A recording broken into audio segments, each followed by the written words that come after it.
tell us who you are and how I'm you got Valorie involved. Thomas. I'm a filmmaker, writer, teacher. My connection to Mary Ellen began about maybe 7 years ago, and similarly to what Raphael was saying, she captured my imagination and my awareness, and I feel like I've been on my way here for a long time, so I'm glad to have finally made it. And I think aside from the interest of her as an activist and a historical person, my interest is really just remembering. I feel it's important to remember our ancestors, especially the ones who have been forgotten at various points or who have been misrepresented. So really, I'm here just to participate in this event, which I have a lot of respect for the fact that her memory and her history has been kept alive by you and just people who were interested and who were not really concerned with the fact that it might have been in a book or not. I value that kind of tradition, and so I just wanted to come along and be a part of it and kind of claim her the way I feel like she's claimed me.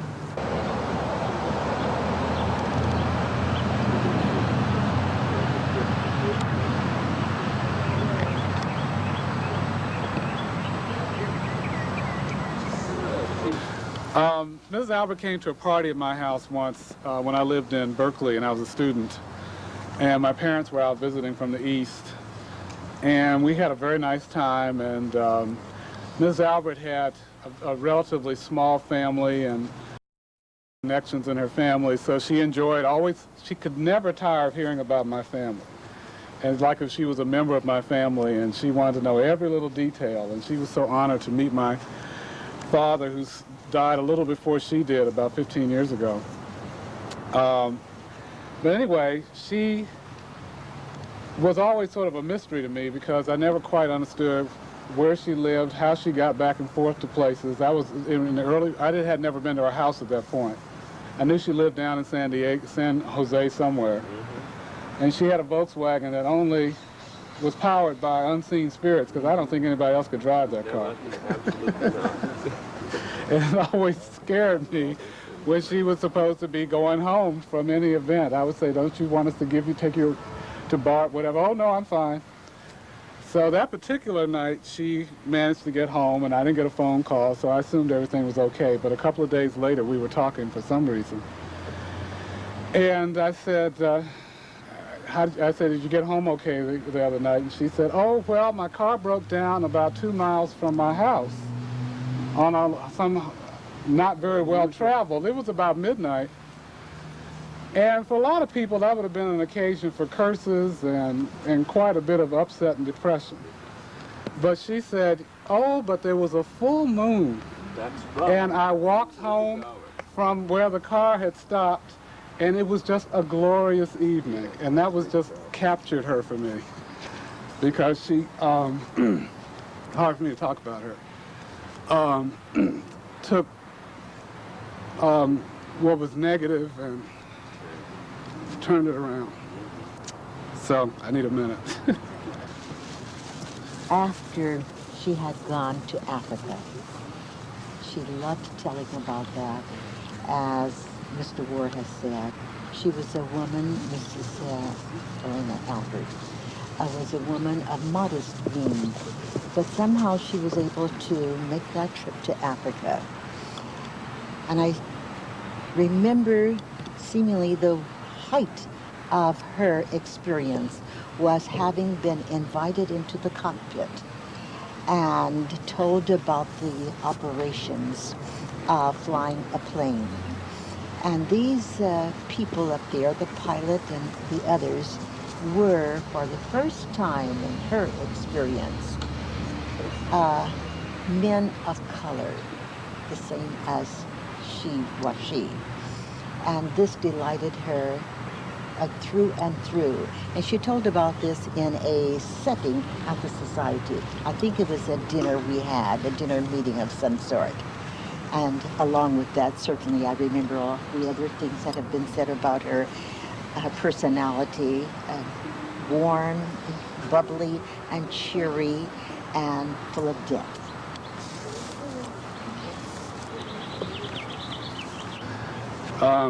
I wrote a little tribute to her for a souvenir history book that the Society published a few months ago. And I never get all my dates right. I'm not exactly sure what year she was born, and I can't remember exactly what year she passed. But I just wanted to have something in here that that talked about her. It's Elena Albert, a small tribute. Elena Albert was one of the Society's living treasures. Her warmth, optimism, intelligence, and irrepressible energy, sometimes concealed by a demure, almost coquettish demeanor, were a joy to everyone who had the great luck to meet and to know her. Mrs. Albert's service to the Sanderson Club as its coordinator for many years is especially noteworthy, as she made sure that no member discounted the importance of African Americans in the development of the West. She was born in Montana and raised by her mother and German stepfather in North Dakota. In her late teens, she traveled east to the New England Conservatory of Music for training in classical music for the voice. Though frequently rejected by concert promoters and club owners who didn't know quite how to handle a short, ebony-skinned woman with an upper-class accent and no particular desire to perform jazz or torch songs, she nevertheless never faltered in her true devotion to music.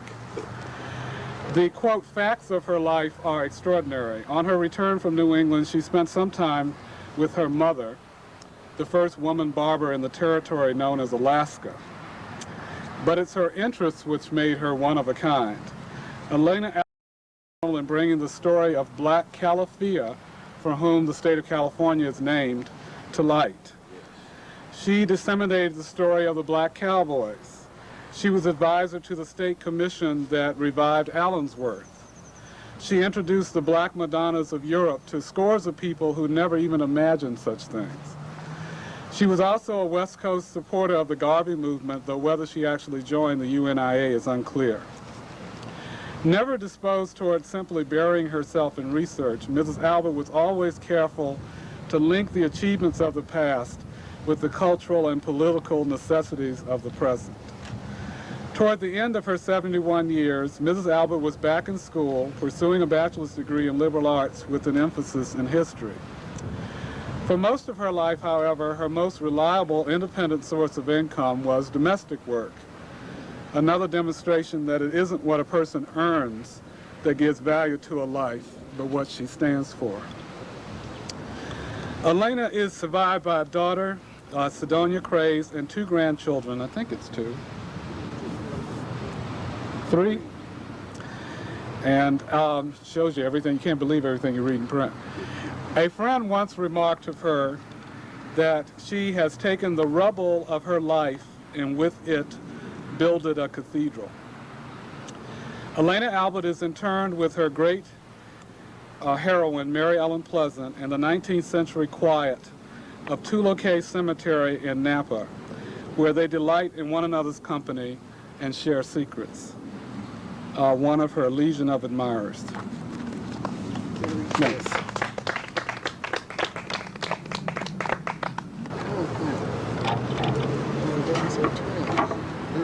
There's been some interest expressed in going up to driving by the Beltane Ranch, which is where Mary Ellen Pleasant spent some summers. You know, her public persona was that she was in the latter part of her life mostly connected with Thomas Bell, who was a Scottish immigrant to this area who became one of the founding fathers of the Bank of California and was rather prominent at during that time.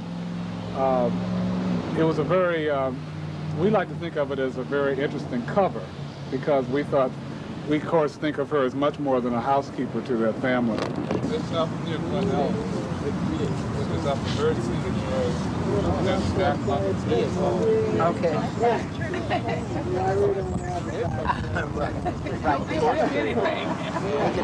better stop there and see if I can get I didn't talk I don't want to give you a black.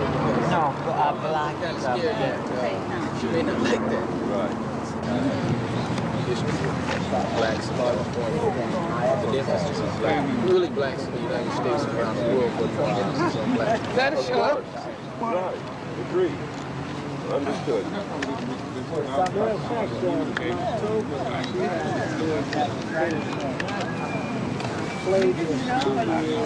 I hope I don't run out. Resembles the Dogon. Yes, it see the does. stability. Yeah, it does. And he's, Alan spent lots of time in Africa, particularly among the Dogon. Really? Yeah, he did.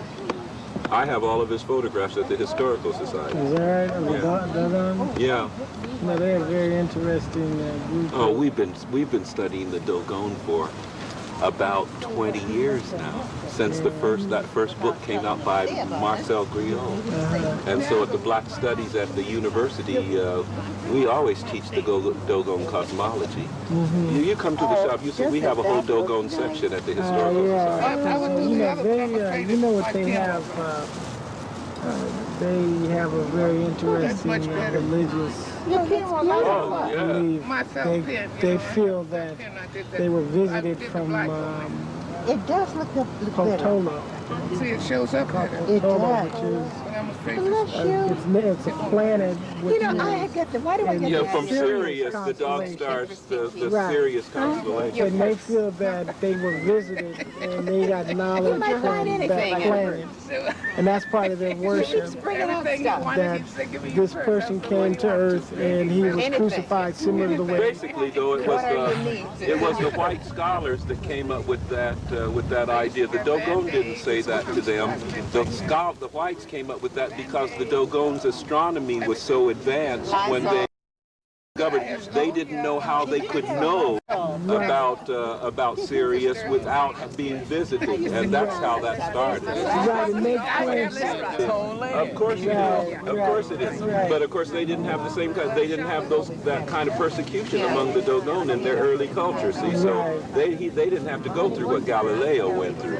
Right. But Because they were whites, isolated, you know. sure, they were. Tribe. Yeah, that's why they went to those hills. I've been there. It's Is wonderful. that right? Yeah, I'd like to go there. That's one of my... It's hard though. That was the hardest trip I have ever made in life. Why is that? Oh man, because the only way to get there is on these awful trucks loaded with people and chickens and everything else, and it takes almost a week to get there.